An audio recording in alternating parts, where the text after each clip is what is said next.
All right, what's up, everyone? This is the Awesemo.com NHL Hit the Ice show.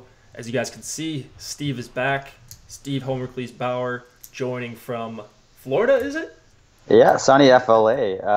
Was in Sarasota for about 4 or 5 days for a bachelor party, and up right now in Destin, the northern part. Nice. So yeah, loving life down here. It's pretty sweet. Yeah, getting a nice tan in, and A now little bit, now little bit. getting to play some NHL DFS. Yeah. Yeah, so we got 12 games tonight. Gotta wait a couple minutes before we start going through everything. I'm gonna post the link in chat. I know you probably didn't get to do your normal research, but what do you think about this slate overall? Yeah. It's been a little tough, taking a few days off. It's like you're starting a whole new season. But yeah, a lot of new line combos I see, and so it's a little interesting. But overall, I do like the slate a lot. There's a lot of really good spots, and as you mentioned to me a little bit before the stream, there's a lot of mispriced players here, so the pricing is very, very soft. So you can pretty much get whatever you want. Yeah, that was the first thing looking at it last night that I saw was just the pricing is There's a lot of mispriced. the pricing is just so incredibly soft. Once again, I don't know when it's gonna start to tighten up, but hopefully soon, because I don't know. I prefer the tighter pricing. I think it makes it a little bit more skillful. I'm Definitely. I'm gonna do one thing. I'm gonna hide my screen really quick from the audience. All right, we're gonna do that while I load up Slack, so I don't show everyone's Slack messages. Yeah, so quite a few different line changes in Dallas. I saw that they're messing up their top six with Radulov probably out. Can you go over GPP builds on a slate this big? Yeah, we can try to do that too at some point during the slate during the show. We do have 12 games though, so we're gonna try to go through as quick as possible. Matt says, "Nice hit on Canucks Flames the other night." Oh, thank you. Have we not had a show since then? I can't remember if that was Monday night or Tuesday night. I don't know. I won the 2 game slate, Steve. Nice. Yeah. Attaboy. Yeah, so Good job. it was nice, but 2 games. I think it was pretty lucky, honestly. So Yeah, I think that would have been Monday night. I think. Yeah. was it Monday? Yeah. Yeah. Yeah. So I don't know. Nice to get a real win under the belt. Yeah. Of course, that's got to feel good. Yeah, for sure. So, all right, let's get into these 12 games. I think we've got enough people in the old chat, both on Slack and YouTube. All right, let's start with not Winnipeg, Florida. That game is already going on. Dallas, Toronto. We've got Anton Khudobin going up against Frederik Andersen. As I mentioned, the Dallas lines have been a little bit shifted around here with no Alex Radulov, Sagan with Shore and Janmark, Spezza with Ben and Valerie Nichushkin. I have the FanDuel pricing up right now. And then we're going to see Kadri go up against, I would think, the Sagan line, and then Tavares see most of the time against Spezza. I don't have a ton doing my first few crunches of the day of either side of this game. But I don't know, Steve, do you have anything that you have a strong take on in this game? Because I really don't. Yeah, that's the thing. No real strong takes because we don't have a ton of data on a lot of these new line combos here for Dallas, and even Kadri Marleau with Kapanen there. So yeah, it's a little bit tricky from that standpoint. But looking back last year, there is a bit of data on the Sagan, Shore, and who's the other guy? Janmark.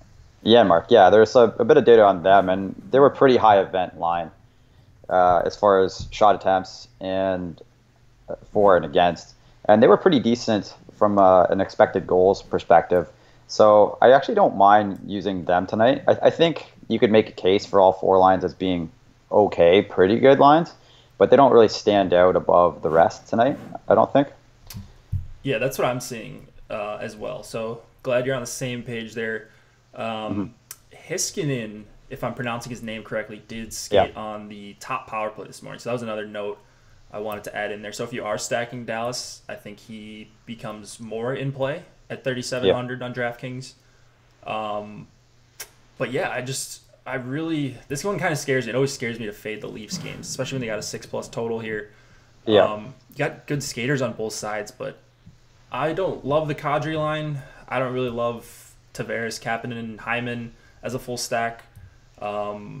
So I don't even know if these are actually right now. The power play one time for Kapanen, I think Nolan's article said otherwise. So you're going to want to check on the actual lines and the beat writers for both of these teams if you are thinking about full stacking here. Yeah, I think Marlowe was actually on that spot last game, right? Yep, he was. Who knows? But yeah, I think in the beat writers said that Kapanen is actually not on the power play. Yeah. That makes sense. Yeah, looking at this game, at least from the Leafs side, it's definitely a kind of a 3-man power play stack. You know, either you go Tavares, Marner, Riley, or Kadri, Marlowe, Riley, something like that. It's not a great spot for full line stacks, and that's kind of the preferred GPP structure I like on larger slates. Yeah, you want the full 3-man if you can. Yeah, even strength lines, right? Yeah. Yep. So that kind of hurts that a little bit. And same with Dallas. You know, they got only Sagan's on the power play and that. The one downside with the Dallas power play, well, both these teams have excellent power plays, but the one downside with the Dallas one is the Leafs are the least penalized team in the league so far this year. So they're not expected to get a lot of opportunities. Yeah. All right, let's move it on to the next game then. We'll fly through everything, spend some time on the games that we have more interest on. Penguins and Islanders. We've got probably Matt Murray going up against Thomas Greiss. Definitely some full line stacks in play here. The Crosby line was really dominant at even strength on Monday. 22-5 shot attempts, and then 12-1 scoring chances, 9-0 high danger chances when they were on the ice together. So I love the Crosby line. I like the Malkin line, but I really do prefer Crosby, Simone, and Jake Gensel here, all getting power play time as well. Where are you at on the Penguins here, Steve? Exact same spot. Yeah, I really like that Crosby line there. And looking at last season, they had about 55 minutes combined between the two seasons, and their numbers were just as strong. So it's not like it was a one-game fluke kind of thing here. Yeah. And also looking at it from a matchup perspective, I don't know if the Islanders will hard match here, but the last home game they had the Nelson line hard matching, and they have the worst expected numbers of all three lines defensively, even though they haven't given up an even strength goal yet. So they're due for negative regression there. Yep, I got Nelson going up against the Crosby line, Barzal spending the most time against Malkin, but probably seeing second, third, maybe some time against the fourth. But Nelson against Crosby, that is a pretty tasty spot if that's going to be the case. So glad to hear that you're on the same page there. The Malkin line wasn't too bad the other night either. I mean, they were 16-7 shot attempts, 8-3 scoring chances when these two teams played. So they weren't too shabby either. But I really like this spot for the Penguins' top line. Defenseman here, Chris Letang is expected to return after being out last game. He's my preferred option, but he is 6,200. Are you looking at any of these guys on the Penguins below Letang, and then anyone on the Islanders as far as full stacks and defensemen? It's mostly Letang for me. I think Alexiak's pretty good, but he's getting expensive now, 4,800.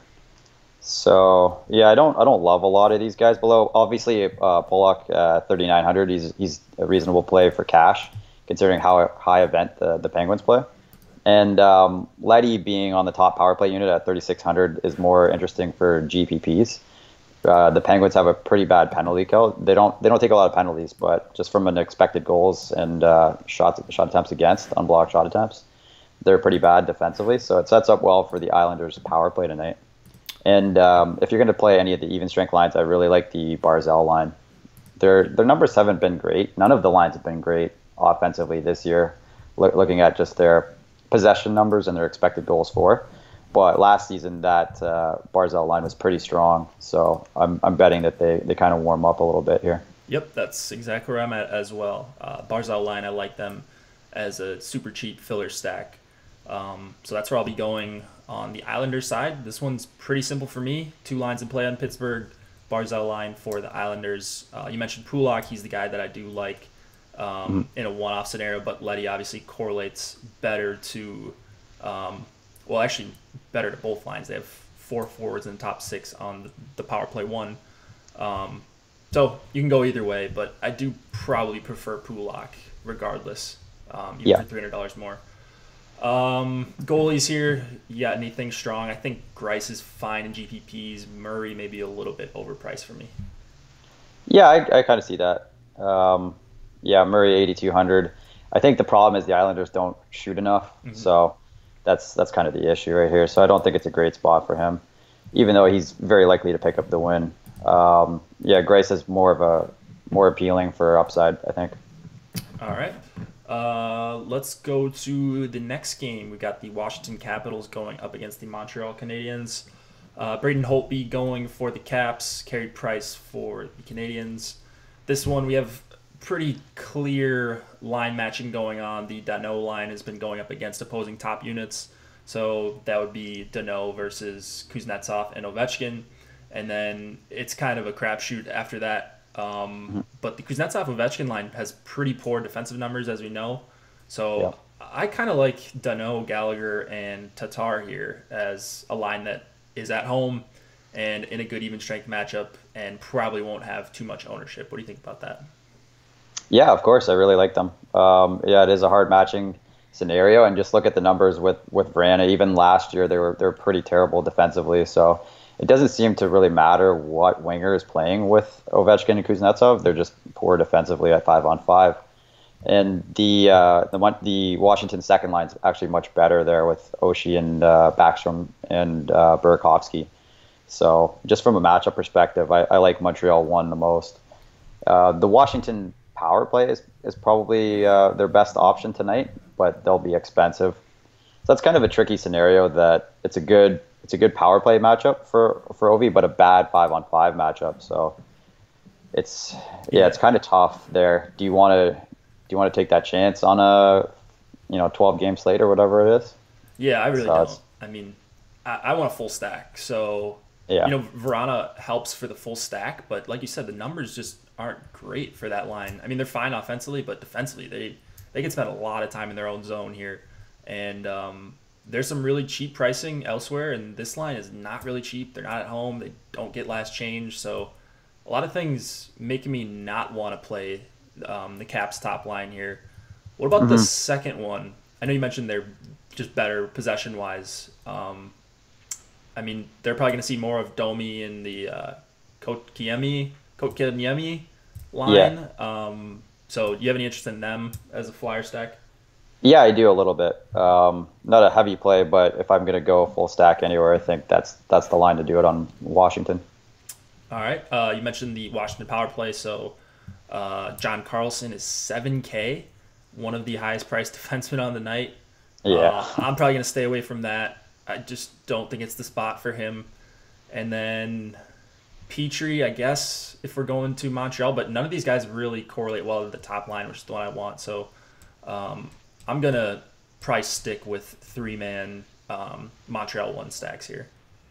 Yeah, I think that's probably the way to go.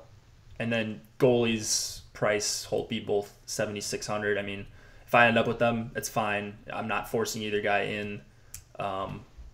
I know you don't like taking goalies against the Capitals, and it's not like Price is super cheap like we've seen lately. But, so anything else for goalies here? I have more interest in Holtby, just given that Montreal is pretty good at getting shot attempts and stuff like that at even strength. They should win that battle, but they're not a super high scoring team, so there's opportunities for Holtby to rack up the saves here. Are we fading Toronto with no Matthews? I don't think that we're fading them. I think it's just a slate thing for me. Like, there's just a ton of other better spots, I think. So not intentionally fading them, but I won't end up with much Toronto at all. Yep. Let's see what's going on in chat. Letty blows Pulock over Letty all day. Of course. Yeah, for sure. Definitely. But there is some GPP correlation there. That's all. Yeah. With Letty. All right. Let me mention the promo code Hit the Ice. It is Hit the Ice, no spaces. You get a free week-long trial. You get Osmo's rankings, my projections. Fantasy Cruncher is included now. I think Steve, you weren't on when that changed, but you do get Fantasy Cruncher included. You get the lineup builder that's on the screen. Premium Slack chat is also included. You get articles written by Osmo himself. And then feel free to give us a like if you do like what we are doing here. This is free. If you give us a like, it does help us continue to do it for free. All right, let's go to Buffalo and Ottawa. We have Carter Hutton going up against Craig Anderson. The only line that I really like in this game is Eichel, Skinner, Pominville, but they're expensive. And it's not like they're an elite line. They have really good high danger chance numbers and stuff like that. But playing the value game, they're really priced up.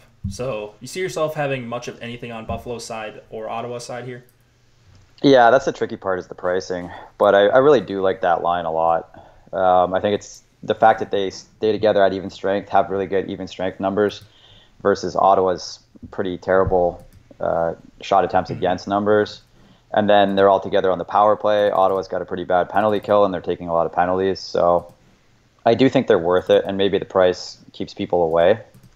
So on a point per dollar, it's maybe not the best play, but I think there's still a strong option in GPPs.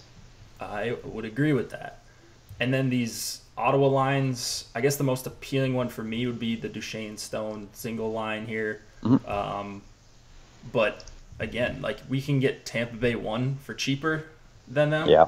So it's just mentally, it would be hard for me to click on them. Optimizer scenario, okay, if you're limiting exposure to certain stacks, then fine, and they end up in a couple. But I don't see myself going to much Ottawa here. It's going to be mostly just Buffalo 1. Yeah, that's pretty much what I'm thinking here. Both goalies are maybe a little bit appealing here in a vacuum, but otherwise it's mostly just Buffalo 1 for me in this game. Ristolainen, Rasmus Dahlin is 3,800. He's on power play 1, so he's the guy I do prefer. He's on the third pairing though, is the only issue I have with him. Yeah. And then anything on the Ottawa side, Lajoie or Weidman, those are the two guys getting power play time. Cody Ceci isn't free anymore. So just kind of an ugly game all around here. I hope this one stays somewhat quiet outside of maybe a couple Eichel goals. Yeah, I can see it being the 3-2 style of game, something like that, where you just hope that the one line's not scoring 3 goals if you're going to fade the game. Yeah. Yeah, it feels like every time I do this, it's like Buffalo or Ottawa. Like I just avoid them on big slates, and then the game gets out of hand. It's back and forth, and there's 6 goals all of a sudden in the middle of the second period. So hoping this one stays somewhat quiet. All right, let's move it on. Hopefully we get another more appealing game here. New Jersey and Detroit. We've got Corey Schneider making his first start of the season going up against Jimmy Howard, listed but not confirmed just yet, so keep an eye out for that. We've got a couple lines I think that are in play for New Jersey. Larkin line with Mantha and Helm. Helm really makes me dislike the line in total, but you missed. Were you playing when the Larkin line went off? No, I didn't. Yeah, I know. I think it was on Tuesday. Yeah, that's the worst. A line that I wanted to be on for so long, and then all of a sudden they go off when I can't play. Yeah. It's rough. So they didn't. It's not like they had like 3 full line goals or anything. But Larkin himself had a pretty big night. I think he had 3 or maybe 4 points, shorthanded goal somewhere in there, and Mantha produced really well. I still don't think Helm did all that much, so it didn't matter that much. But that's disappointing because I wasn't really on him either, and they of course go nuts. So they actually did see the most time in their last home game against the opposing top line. So what I have right now is that Larkin's going to see the most time against Hischier, Hall, Palmieri. Could be high event both ways here, both lines with good possession numbers. So I don't mind playing either one of them. But again, New Jersey is another one of these lines that you're not getting a discount on. So where are you at for this game all around? Yeah, that's a great point. New Jersey reminds me very much of that Buffalo 1 line. They're all skating together on the power play. Great overall matchup against a poor team. But yeah, they are pretty expensive. So that's the tricky part. And I think now that Helm, Larkin, Mantha line their numbers don't look so bad defensively. So I think it could be a trickier matchup. And then when you look at the depth lines of the wings, they're so terrible that you mentioned there was another line you liked for New Jersey. Was it the Zajac line there? Yep. Yeah. The Zajac line, Miles Wood in there for 3,700, just like a peripheral dream guy who he shoots it a ton, even strength. He's getting power play time as an extra boost. So he's a guy that I would like for a one-off. Like, I hate playing Zajac. I'm not a huge fan of playing Johansson in like if I'm full stacking. So I want to just go with Miles Wood, but that line is super, super cheap. So if you're going with like a Burns and one of these big lines, then they do make it work as a full stack. Yeah, they all skate together on the second power play unit too. So that's kind of appealing to me. The Wings penalty kill is pretty bad. They take a lot of penalties. So I think that's a sneaky, cheap option tonight. I did not see the power play 2-time for all of them. We don't have that updated just yet. So I'm assuming what I'm seeing on Daily Faceoff is accurate, but it might not be. So no, that is accurate. Okay, sweet. That makes me like him a touch more. So I think I'm like, would you include them if you're running 4-3-1s or 3-3s? Absolutely, yeah. Okay. If you can fit in some of the more expensive lines. Yeah, I do like them now that I know that they're all getting power play time and on the same unit too. So yeah. All right then. New Jersey 2. Well, it's listed as 3 right here, but New Jersey 2. I'm considering the second line. My boy Miles Wood. Anything else in this game we should note? Corey Schneider's returning from injury. I don't know if you were just about to say that, but no, I mentioned that off the top. I think I did. Maybe I said it in my head. I don't know. Yeah. So he's making his first start. I mean, what would you expect from him? What was the injury again? I think he had hip or groin surgery, something along those lines in the off season. Yeah, from his long-term hip injury. So that's always a tough injury for goalies, but I assume he's done the proper rehab in that to get back. Yeah. But even before the injury, he didn't have a very strong last couple seasons. So that does make Detroit somewhat appealing in GPPs here. I would probably just do something like Larkin, Mantha, and Green or something along those lines. Larkin, Mantha, Green. That's what I like as well. Power play 1. Yeah. All those guys are on it. So that's about it for New Jersey and Detroit. Let's go to Nashville and Tampa Bay. We have definitely a couple lines in play on the Tampa side. One is going to be, I mean, it has to be the chalk, right? Tampa 1 here, Stamkos, Kucherov, JT Miller. So chalk is a relative term on any slate, but chalk, I mean like 15% maybe in large field GPPs. And I mean, I'd be pretty shocked if they're above 20 here. But you just randomly get Stamkos, Kucherov, and JT Miller dirt cheap. And after a big performance too. So the recency bias is there. Is this point chasing if you go back to them? I know you weren't playing a couple of days ago when they went nuts, but it feels kind of like point chasing to me, but they're just so cheap. And well, they're a strong value, you can't ignore that, really.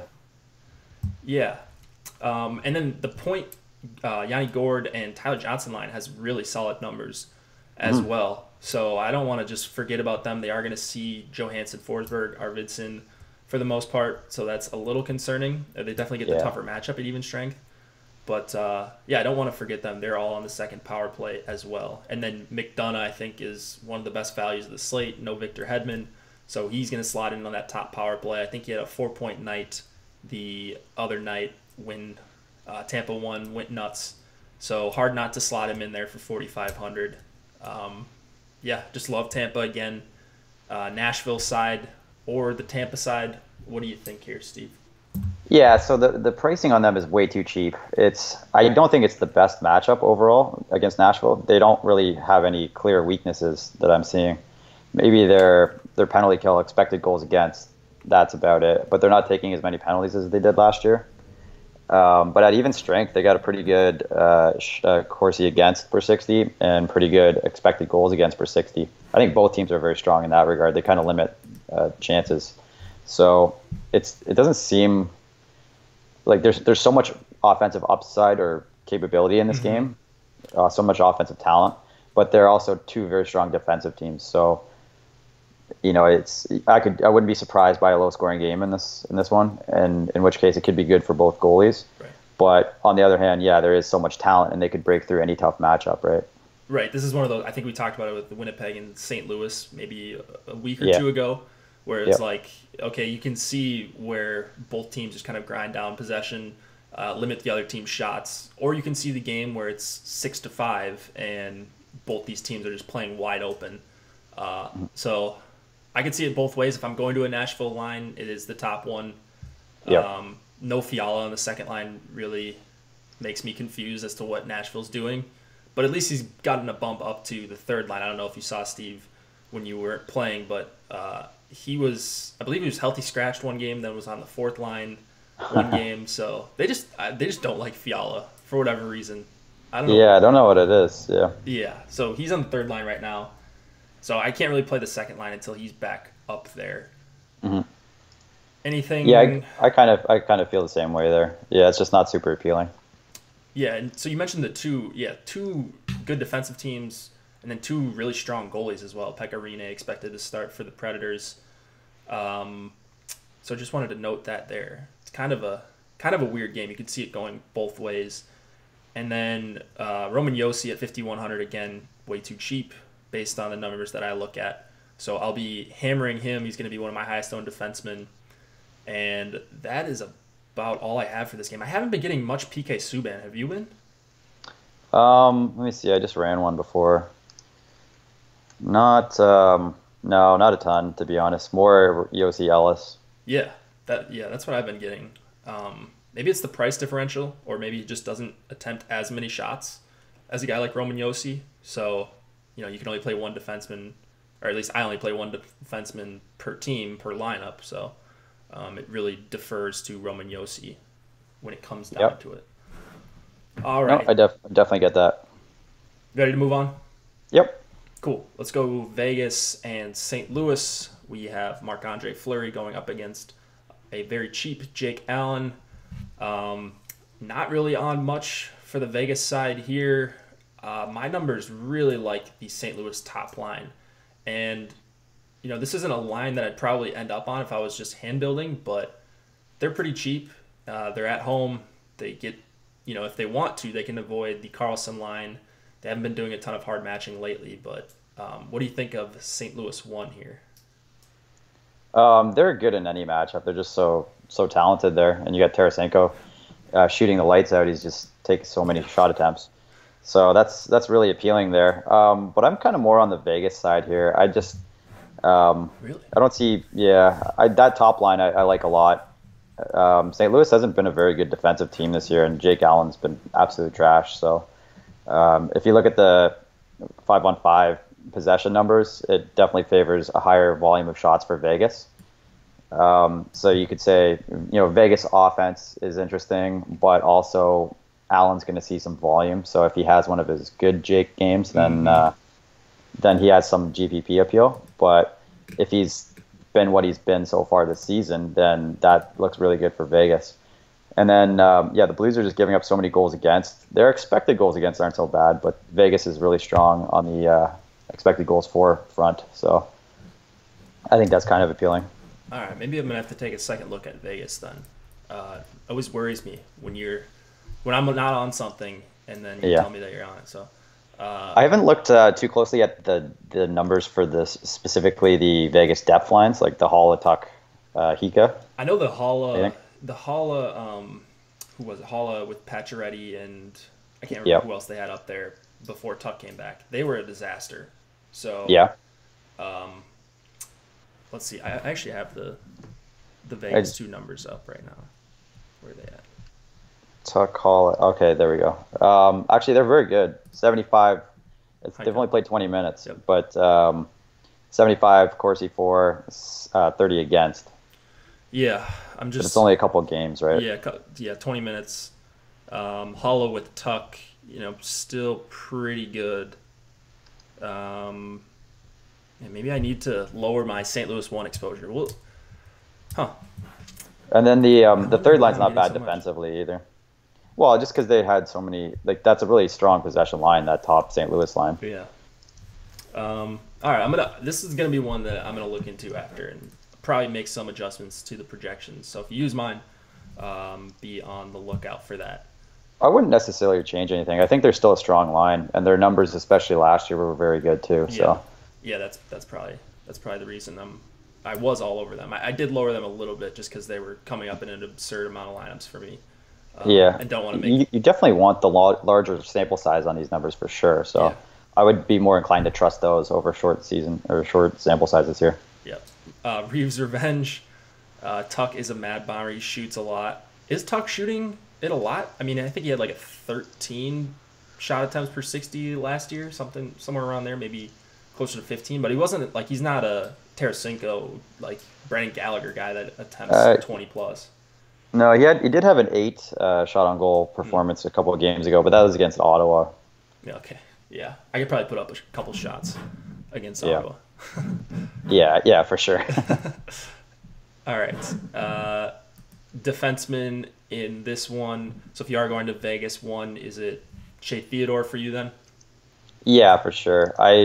Vegas has such a terrible power play that I'm not really worried about that, and just Theodore is the most active of all their defensemen anyway. So, yeah, I like him regardless of which power play or whatever. And then Pietrangelo seems like the clear option for St. Louis. Just 5K. He's going to be the guy I have the most of. Probably won't have too much of anyone else on St. Louis. Even though Dunn is listed on the top power play, he still doesn't play a ton of minutes. And he's $500 more than Pietrangelo, which is, I think, a little bit crazy. Yeah, oh wow, yeah, 5,500. I missed that price hike. Yeah. Jeez. So, I don't know. He's not unplayable, but it would be just for correlation reasons. Yeah, I guess. exactly. If you're just looking in the vacuum, Pietrangelo is the better play for sure. Yep. All right. Jake Allen, 7,300. Do you like him as a home favorite here? Yeah, so he's a bit of the risk-reward type of goalie here. I'm going to have a decent amount of Vegas 1, so I'll also have some Allen just in case. All right, I will as well. Colorado and Calgary, we have Varlamov going up against Mike Smith. We know what Calgary likes to do at home. Backlund line going up against McKinnon, Landeskog, and Rantanen. But Colorado won. Last year at this time, I probably would have crossed them off here. But even though they're still expensive, they're going to be low-owned. And it's a really tough matchup. But, man, I'm going to have a little bit of Colorado 1 exposure. I want to be over the field anytime they're going to be, like, virtually no one's going to be on them. Yep. Yeah, they've proven to come through in some tough spots already this season, right? Definitely, yeah, you were on them. I forget. I think it was maybe the New Jersey game or something like that where they were lower owned and they had a very solid game. So definitely never count them out.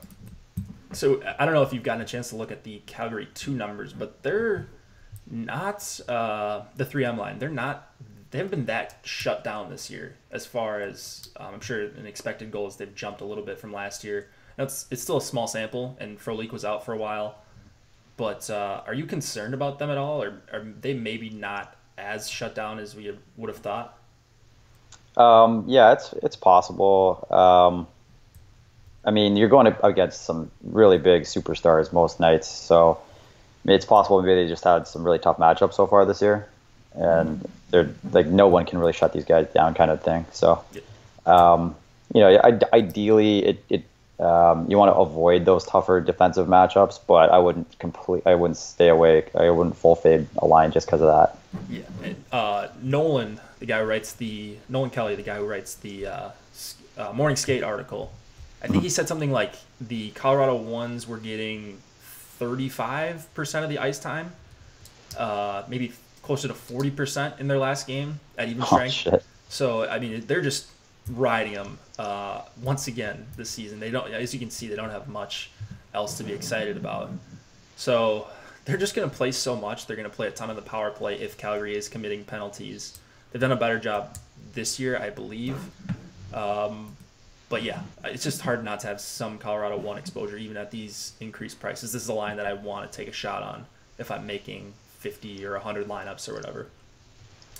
Yep. Yeah, I totally agree. And then I think it's a pretty good power play matchup for them too. So, Yep. Um, Yep.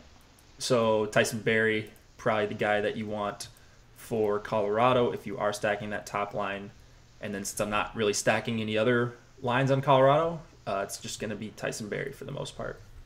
Yeah, I can't see myself doing anything other than that on this slate, right? Too big of a slate. Yep. Giordano for Calgary, priced up a little bit, but still not unplayable by any means. And then we didn't really talk about Calgary. I guess I kind of skipped over them. But do you Yeah, like I the was just back going to ask line you that. offensively? Um, Or is it how's, a Monahan how's Gaudreau? I think it's probably Monahan Gaudreau at home kind of thing. But yeah, because I don't think the McKinnon line's all that bad defensively. Yeah, they don't give up so much that I would want to go there. And I think that Calgary's going to mostly be focused, or that Calgary too is mostly going to be focused on shutting them down. So I think definitely the top line gets the sweeter matchups. For sure.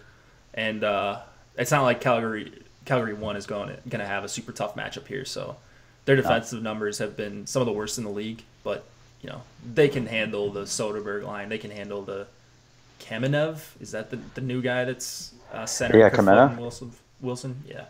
Yeah, I think they got him in, what trade was it? The one that Gerard came over. They sent someone else really good to Nashville.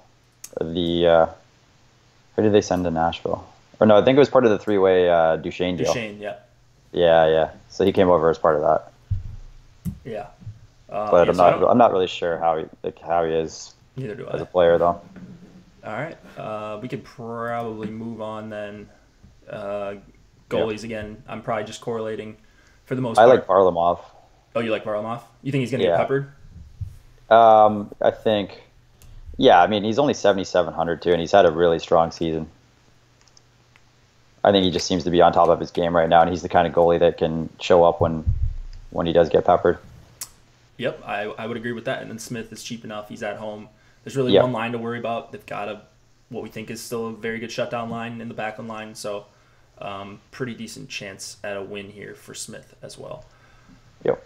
Blackhawks and Oilers. Cam Ward, the likely goalie, going up against Mikko Koskinen. Both of these guys at 7,300 on DraftKings. The Blackhawks just played last night, lost to Vancouver. So road back-to-back. And then on the other side, you've got Connor McDavid, Ryan Nugent-Hopkins, and their new line mate, Drake Caggiula. I don't really like Caggiula here, but he's 3,500 and makes the line work. So Edmonton 1, going to be up there with Tampa 1 as one of the chalkiest lines of the night, but I think they should be. So I'm all over Edmonton 1. If Patrick Kane can play, I like the second line for Chicago, but it's mostly going to be about Connor McDavid here. Yeah, that's it really. It's hard not to like the top line there. The Taves line trades a lot of chances, and they're a pretty high event kind of line. So yeah, I do like McDavid a lot. The Edmonton power play is pretty strong spot too. Just looking at the expected goals against on the power play and stuff like that. The Hawks don't take a ton of penalties, but yeah, they're among the worst on the penalty kill as far as expected goals against. So yeah, I just really like Edmonton a lot. I think yeah, like you said, if Kane is playing, that's the one big question mark, right? If he's not, those depth lines are complete trash. Right. But again, I don't really love anything on Edmonton's depth lines either to take advantage of that, right? Right. That's the problem. If Draisaitl had a real line mate, like if he was with Nugent Hopkins, then sure, but there's just not much to love below McDavid here. So I almost never stack Edmonton without McDavid. I just never really see a need to because he's so much of that offense. What is he, like 80% of the points or something? Yeah, he's outrageous. He had an insanely good move against Ryan Suter, at least he used to be one of the best defensemen in the league. He made him look silly the other night. So he just moves at a different pace than everyone else, it seems like. And it translates to DFS. So, Kane, once again, you're going to want to keep an eye out for him. I haven't seen anything about him yet today. He just got announced out late last night. So I have no It just clue. says he's questionable. That's all I'm seeing. illness, is questionable to play Thursday. He missed Wednesday's game at Vancouver with an illness, and head coach Joel Quenneville was unsure whether or not he would be available for Thursday's game in Edmonton. That's it. All right, then. Maybe you get a low on Patrick Kane if he is able to sneak in here, and then you want him with Nisimov and Kane, Saad. So that'd be a pretty cheap line all in all. Clefbaum for Edmonton. Any of these punt defensemen that you're looking at on either side?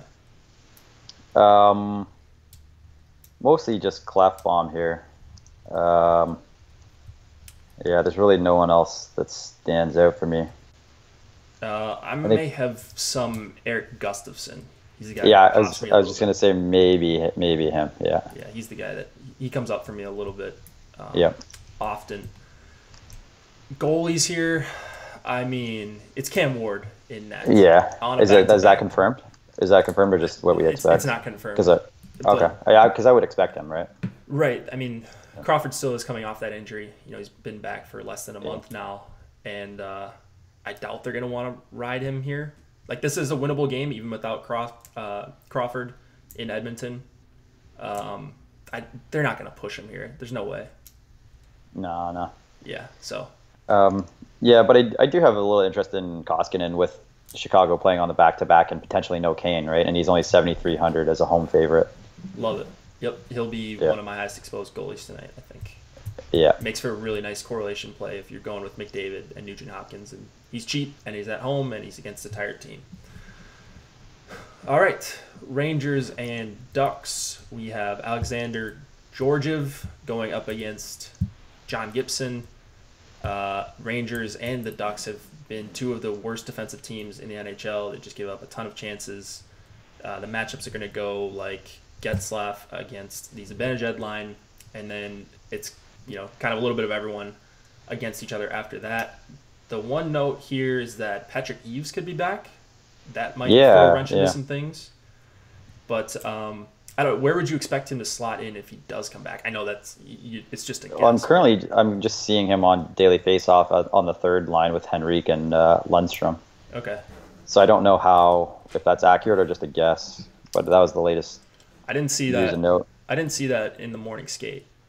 Yeah, I'm seeing he's expected to play. Yeah, no, yesterday's practice. Apparently, he skated with Henrique and Lundstrom. Okay. Yeah. I think that's something you have to monitor for sure. Yeah. But first game of the season, playing third line, maybe not the place to jump on him right away. For sure. Yeah. The only interest I would have in him is if he was going to slot back in with Getzlaf and Raquel like he was doing at the beginning of last season. So, yeah, that's a good point, actually. If there's no way they're going to take Pontus Aberg off that line. He's gotten 2 straight multi-goal games. So, I doubt they break that up. The numbers as far as shot attempts and scoring chances aren't great for that line, the Getzlaf line. But, the results are tough to argue with. So, that's actually the line I do like in this game. I think both them and the Zibanejad line are in play. Could be high event both ways. So, do you like any full stacks here? Yeah, this one's a little tricky because with the power plays and stuff like that. Both teams are so bad defensively, right? Yeah. I think the matchup sets up pretty good for the Rangers, but also you have to go against John Gibson, who's been pretty good so far this season. So, and then the Ducks are starting to get a little healthier, so that might change things a little bit. Yeah. So it is kind of tricky, right? Like you see the full season numbers. The Ducks have been horrible defensively, but now they're starting to get healthy. And I'm wondering if have you noticed anything over the last couple games as maybe they haven't been as leaky defensively or given up fewer shots or something like that. I'm trying to think who they've played that would help jog the memory here. Let's see. Gibson was against. I think they actually pulled out a win in San Jose. Let's see here. Yeah, at home against San Jose, but he faced 49 shots, faced 41 shots, faced 37, 44. Okay, so I don't see much changing there. Yeah. So I'm just going to continue to assume that they're bad defensively. Yeah, he has, let's see, at least 35 shots against Gibson does in his last 6 starts. So, he's just getting peppered That's why he's 8,400. It's not for the win equity because who knows with this Ducks team right now. But yeah, they don't look that much better as far as shots on goal. So I see they have Silverberg back with the Kessler and Cogliano combo. Mm-hmm. That might be a little interesting too. Are those guys are Kessler and Silverberg playing on the second unit together, the power play unit? Silverberg's on the first. It looks like, but who knows? I don't know how accurate this information is. We're talking about Randy Carlyle here, king of misinformation and late news. So that it could just be a tricky thing. I think I would just stick with full line stacks in this game, or worst case, just 2-man pairings. Yep, Raquel Getzlaf, Zibanejad, Zuccarello, something like that. Yeah. I think these are just two tricky teams for news, and it's a late game, so. Yep. Pionk is the guy that I want for the most part for the Rangers. Osmo has him as an A value, and then. Yep. I just haven't been using many Ducks defensemen lately. None of them really shoot it a ton, and none of them play enough minutes where I think their prices are justified. So, you have any takes for defensemen here? I think Fowler's reasonable for the power play there. But the Ducks, so far the Ducks power play has been trash, and the Rangers penalty kill hasn't been that bad. But the Rangers are taking a decent amount of penalties, so they might have some opportunities tonight. But overall, I was kind of hoping that we'd still see the Kreider, Zibanejad, Zuccarello combo together rather than Nemestikov there. Yeah. So I don't really like how they split them up. That's the one downside. But I would want to go Rangers tonight if they were still together. Yeah, I agree. You can still stack them up for power play 1. Yeah. But yeah, a little disappointed that Nemestikov is on that top line. Yeah, I'm gonna take a closer look at this game a little bit after the show. Okay. But I'll try to update some thoughts in chat. Sweet. If I find anything. All right, a couple more games to go, then we'll get out of here for the NBA guys. We've got the Flyers and the LA Kings. Looks like it's going to be Brian Elliott, but we don't know for sure, going up against Jack Campbell with Jonathan Quick out for the foreseeable future. We see some more familiar lines with the return of Dustin Brown for the Kings. We've got Brown with Kopitar and Iafallo on that top line, and then Carter, Pearson, and Toffoli, which last year this line had great numbers. This year, defensively, they've been atrocious. So I would more lean towards last year's numbers. I think they are decent value, and they're dirt cheap. They're a little over $12K to stack on DraftKings, so that's a line I like. We're going to see Kopitar going up against Couturier. Do you like either side of that matchup? Yeah, I like the Kopitar-Brown combo for sure. I'm with you. I tend to look at last year's numbers if the line has maybe had a slow start to the year. I know Brown's been injured, so that really hurts probably a lot of what Kopitar's been doing, right? Yep. Just looking at the Flyers here, their depth is probably weaker defensively, I would think. So the Carter, Toffoli, Pearson combo is definitely in play for me. I'm not sure if I would make any of the lines in this game a top priority play, but definitely appealing to have some exposure to in multi-entry formats. Yep, multi-entry. I wouldn't end up on probably anything in this game in limited 3 to 5 entries, or even certainly not single entry. Yeah, the Flyers' penalty kill has been their worst part so far. Yep. They're one of the worst penalty kills in the league, but the Kings' power play's been kind of shitty too. So so that is a bit tricky there. Can't hurt to get Brown back, Yeah, of course. So that's kind of why I like Kopitar-Brown a little bit more there, and Carter doesn't really play with anyone on the power play, and same with Kovalchuk there. So it's a bit tricky. Yep. But I wouldn't hate just some kind of power play stack for the Kings or something. All right. Defenseman here. You got anything? Doughty's appealing. Yeah. Yeah, and then I think Provorov and Ghost are somewhat appealing too. Yeah, they're split up at even strength. Have they been doing that for a while? I can't remember.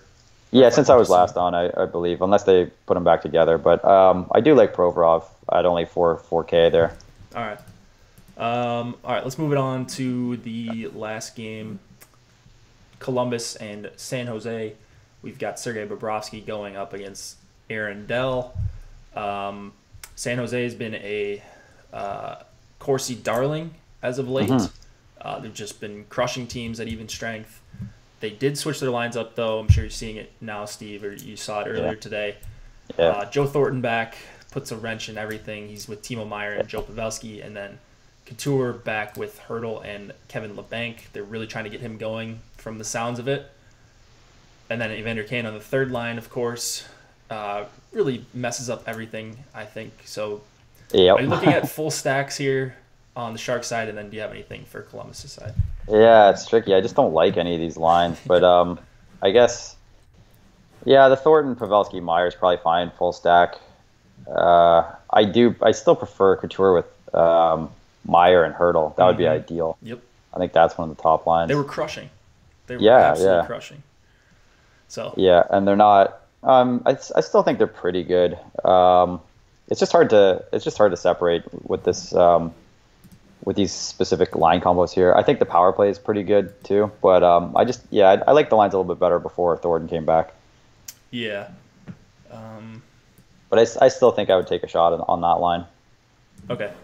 I like the top two. It's just a mental thing with Joe Thornton, like a guy that never shoots, doesn't do a ton in DFS in real life, maybe better than what we think for DFS. So I think I do prefer the Couture line as a full stack. All those guys on the power play together as well. And then defenseman here, you've got Brent Burns, you've got Erik Karlsson. I mean, take your pick, honestly, whoever fits. I prefer Burns, but Karlsson's cheaper, so if the $800 makes a difference, I would go with Erik Karlsson and not really think twice about it. Any interest in the top line for Columbus? They're mixing up their power play. Go ahead. Yeah, I still like them for sure. Okay. They're good in any matchup. Yep. And the Sharks have been somewhat high event, so I do like that. All right. All right, it's almost 5 Eastern, so we're probably gonna have to get out of here. NBA guys coming up next. Promo code Hit the Ice. Awesemos rankings. You get my projections. You get a free week trial of everything premium. Make sure you select the Fantasy Cruncher option if you do want Fantasy Cruncher. You get the lineup builder. You get the premium Slack chat. You get access to Steve and myself and Chris and Vots is in there as well. Give us a like if you enjoy what we do. Let's finish it out with top stacks, Steve. Just name off a few of your favorites. I do like the Pittsburgh one. They're one of the top ones. I like Buffalo one. New Jersey 2 is the sneakier, lower owned one for a cheap option if you want to get some of the expensive ones. That's kind of what I'm looking. And then Vegas 1. All right. Okay, Vegas. Man, you're really tripping me up with Vegas. All right. Pittsburgh 1. I definitely agree on that one. Really like the Barzal line for the Islanders. Eichel, if you're spending up, just going to be low owned. Tampa 1, of course. And then the McKinnon line. I like the St. Louis side of the Vegas-St. Louis game. So we'll probably be on different sides. And then, of course, McDavid. And then I like the Couture line for San Jose. So, all right, guys. Thanks for joining us. I think there's a slate tomorrow that's big enough to have a show. It'll probably just be me, though. I think it's 3 split slate games. Yeah. So I'll probably just hop on alone. All right, guys. Thanks. Sign up. Get your free trial. Promo code Hit the Ice. See you tomorrow. Take care, guys.